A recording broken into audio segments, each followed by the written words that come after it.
छोटी चींटी की दयालुता। एक बार की बात है, एक हलचल भरे जंगल में एंडी नाम की एक छोटी चींटी रहती थी।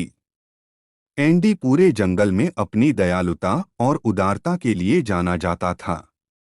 वह हमेशा अपने साथी प्राणियों की मदद करने के लिए तैयार रहते थे, चाहे वे कितने भी बड़े या छोटे हों। एक धूप भरी सुबह, जब एंडी अपनी चींटी कॉलोनी के लिए भोजन इकट्ठा कर रहा था, उसने एक संघर्षरत कैटरपिलर को देखा। कैटरपिलर एक बड़े पत्ते पर फंस गया था, हिलने डुलने में असमर्थ था। जैसे ही उसने खुद को मुक्त करने की कोशिश की, उसके छोटे पैर हवा में लहे, हिलने डुलने में असमर्थ था।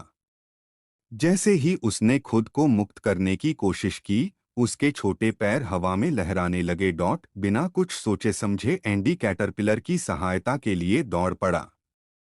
उसने अपने मजबूत चींटी जबड़ों का उपयोग करके पत्ती को छोटे छोटे टुकड़ों में काट दिया और कृतज्ञ कैटरपिलर को मुक्त कर दिया।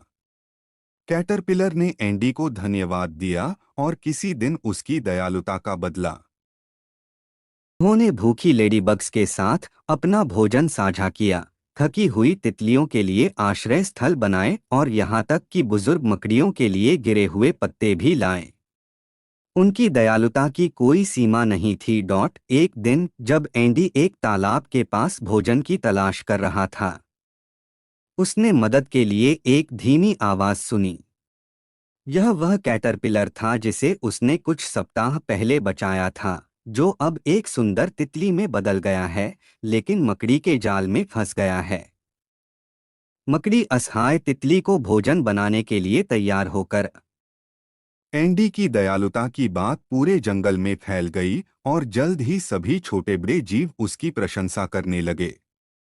उन्हें एहसास हुआ कि इससे कोई फर्क नहीं पड़ता कि कोई कितना छोटा या महत्वहीन लग सकता है, यह किसी के दिल की दयालुता थी जो वास्तव में मायने रखती थी। और इस तरह छोटी चींटी एंडी जंगल में दयालुता का प्रतीक बन गई। उन्होंने सभी को दिखाया कि दयालुता के छोटे से छोटे कार्य भी दूसरों के जीवन में बड़ा बदलाव ला सकते हैं। उस दिन के बाद से जंगल एक अधिक सौहार्दपूर्ण और प्रेमपूर्ण स्थान बन गया। यह सब एक छोटी चींटी की